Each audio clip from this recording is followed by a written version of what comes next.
안녕하세요, ABC 코치입니다. 드디어 파이트 클럽 에피소드 1 1화를 제가 어제 봤습니다. 어제 7시 땡 치자마자 봤어요. 아무래도 이 격투기 매니아다 보니까 그런 프로그램에 대해서 반기고 또 되게 기대가 되고 그렇습니다. 이전에 그런 서바이벌 프로그램을 보고 좀 실망도 했고 재미도 없었고 이런 것들로는 격투기에 대한 관심이 끌어지진 않겠다라는 생각을 했기 때문에 요새 유튜브 컨텐츠들이 워낙 잘 나오잖아요. 공중파나 이런 데서 다룰 수 없는 내용들까지 나오기 때문에 보면 빨간 맛이죠. 그래서 되게 기대를 하고 영상을 봤습니다. 오늘 그거에 대한 리뷰를 한번 해보도록 하고요. 아직 구독과 좋아요 누르지 않으셨다고 하면 한 번만 부탁드리도록 하겠습니다. 3, 2, 1 감사합니다. 그러면 리뷰를 한번 진행해 보려고 하고요. 제가 저번 텐츠에도 얘기 드렸었지만 아무도 없기 때문에 이제는 마스크를 벗고 저 혼자 있을 때는 유튜브 촬영을 하도록 하겠습니다. 그 부분 여러분들 양해 부탁드리겠습니다. 파이트 클럽 에피소드 1을 보고 느꼈던 거는 되게 빠르다. 급전개가 빠르다. 이게 몇 편으로 나올지는 모르기 때문에 뭐 빨리빨리 진행을 해야 되죠. 만약에 조준 씨랑 그 14번, 13번이 이렇게 시합을 안 했다고 하면 아 뭐야 이거 이럴 뻔 했는데 시합을 해서 다행이라고 생각했고, 이전에 티저가 너무 이것저것 많이 나와가지고 살짝 늘어지는 느낌은 좀 있었습니다. 이게 지금 몇 편짜리인지도 모르고 일주일에 한 번씩 업데이트가 된다고 해서 여러 가지 댓글들을 보니까 아니 요새 넷플릭스가 왜 인기 있는지 아느냐, 한 방에 다 해가지고 정주행을 하게 하는데 한 주에 2개 정도는 에피소드가 나와야 되는 거 아니냐, 다시 생각해봐라, 이런 댓글들도 있고 여러 댓글들이 많더라고요. 뭐 어쨌든 제작진의 의도가 있겠죠. 그런 부분에 대해서까지는 제가 모르겠고, 에피소드 1을 봤을 때 고개가 끄덕끄덕여지는 부분들이 좀 있었습니다. 시청자분들 중에 왜 로드FC가 여기 들어가 있냐 이런 얘기들을 많이 하시더라고요. 뭐 로드FC라고 하는 단체는 국내에서 어쨌든 가장 큰 종합격투기 단체입니다. 그리고 꽤 오랫동안 종합격투기 시합을 이끌어왔던 단체예요. 이 로드FC 전에 뭐 제 기억에 남는 좀 매니아들도 만족을 시키면서 큰 단체라고 느꼈던 데는 스피릿 MC가 있었습니다. 그 외에도 여러 단체들이 많았죠. 스피릿 MC도 정말 저는 재밌게 봤었거든요. 그게 여러분들 벌써 20년 가까이 됩니다. 스피릿 MC 같은 경우는. 근데 이제 그 다음 세대에 뭐 여러 대회사들이 많이 거쳐갔지만 그래도 이렇게 장기간 시합을 연 단체는 로드FC가 유일해요. 그래서 제작진이 이 격투기 관련된 시합에 대해서 어쨌든 많이 해본, 나름대로 지금 현재 상태에서는 공신력 있는 단체하고 컨택이 돼야 돼요. 거기 보면 심판진이라든지 뭐 경기 룰이라든지, 지금 파이트 클럽 룰은 아니에요. 파이트 클럽 룰 같은 경우는 뭐 제작진이 기본 설정 여러 프로그램들을 보면서 기획을 했을 수는 있지만 경기장 이 케이지 안에서 룰에 대해서는 로드FC의 룰을 따라야죠. 왜냐면 거기에서 많이 어드바이스를 해줄 수가 있어요. 아마추어 시합도 로드FC에서는 개최한 경험들이 많기 때문에 이런 자문이라든지, 또 거기 보면은 심판들이 나오잖아요. 현역 종합격투기 선수들이. 그래서 심판 구조, 그 다음에 이제 뭐 라운드 구성, 뭐 디테일한 룰, 뭐 이런 것들에 대한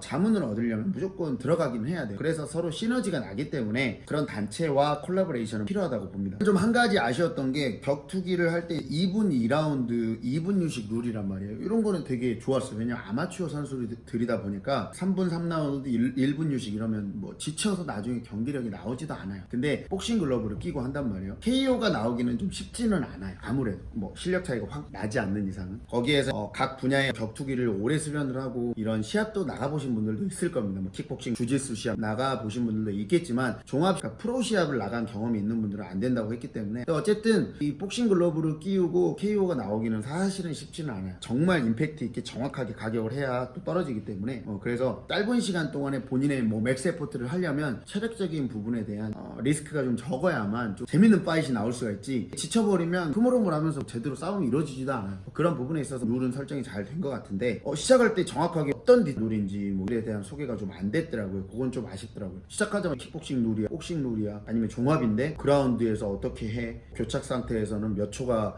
지속이 되면 심판이 말릴 수 있어, 클린치에서는 어떻게, 엘보 니킥은 안 돼, 여러 가지 룰이 있잖아요. 근데 이런 것들이 좀 안 알려지고 바로 시작을 해서 그런 부분들은 좀 아쉬웠거든요. 나중에라도 좀 나왔으면 좋겠고, 스타트할 때 차를 타고 들어오는 모습은 아무래도 머니게임 제작진이다 보니까 머니게임을 시작할 때 느낌하고 비슷했어요. 그리고 영상미는 되게 멋있고 참가자들이 어떤 배경에서 나왔는지 그런 것들도 알려지면 좋을 것 같긴 하고, 뭐 그 다음에 이제 14번, 13번의 싸움을 분석을 한번 해봤을 때 우선은 피지컬 차이가 컸고요. 조준 씨를 저를 풍선 근육 막 헬스하는 사람으로 보는데 그렇게 보시면 안 되는 게 고등학교 때 복싱을 했어요. 몇 년을 한지 모르겠지만 제 아는 형님이 복싱 코치로 있을 때 조준 씨가 와서 배웠대요. 잘한다고 합니다. 조준 씨가 뭐 어떻게 보면은 헬스를 제대로 시작하기 전이거든요. 그러니까 운동신경이라든지 복싱에 대한 이 몸의 신경계통이라든지 기술적인 부분을 받아들이기에 좋은 시점이었죠. 몸이 이렇게 막 빅하게 근육이 발달하지 않았었기 때문에 거기에서 이미 입력되어 있는 테크닉이 있어요.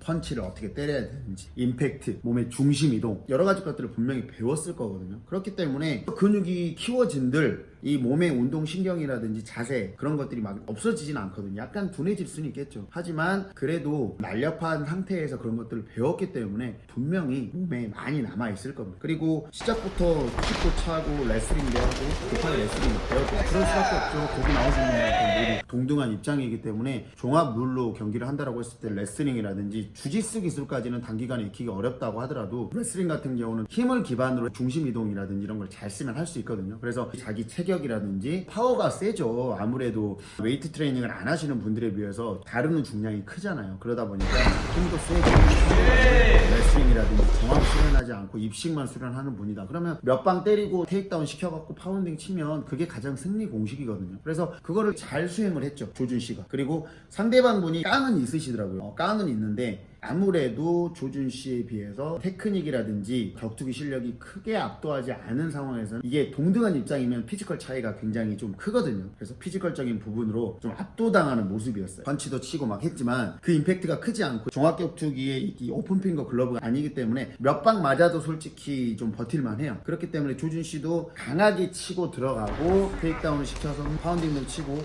굉장히 파워풀한 공격들을 많이 했어요. 그래서 조준 씨가 풍선 근육을 달고 있는 게 아니다라는 걸 입증을 했고 체력도 뭐 그 정도면 전 나쁘지 않다고 봐요. 2분 시합하고 2분 쉬고 또 2분을 싸웠잖아요. 뭐 그 정도면 나쁘지는 않다고 봐요. 단 조준 씨보다 테크닉 레벨이 확 높은 사람하고 붙게 되면 조준 씨는 훨씬 빨리 지치게 돼요. 왜냐면 테크닉이 좋은 사람은 지금 한 번 경기를 했기 때문에 어느 정도 이 사람의 스타일이 노출이 됐단 말이에요. 그럼 그거를 보고 분석을 합니다. 그래서 첫 2분 중에 한 1라운드 정도를 그 사람의 체력을 빼놓는데 소진을 하고 그거를 받아줄 수 있는 테크닉 레벨이 된다고 하면 조준 씨를 지치게 만들 수가 있죠. 지친 다음에 공략을 해버리면 이길 수 있죠. 아무래도 체력 수준이 높고 이게 기술 수준이 좀 많이 차이가 나잖아요. 그러면 그런 피지컬들을 어느 정도는 소화를 다 해내거든요. 격투기 기술 레벨에 따라서. 그래서 조준 씨가 진짜 배기 실력자를 만난다고 했을 때는 파워, 피지컬이 먹히지 않을 확률이 높아요. 13번 같은 경우는 제가 볼 때 상위권까지 가기에는 좀 아쉽지 않나 라고 생각이 되고요. 또 한 가지 인상적이었던 거는 조준 다들 그런 상황이면 굉장히 떨리거든요. 심장도 막 뛰고 막 내가 이렇게 움직이고 싶은 대로 안 움직여져요. 막 굉장히 느리게 움직여지고 시작부터 그렇게 임팩트 있게 펀치를 치고 킥도 차고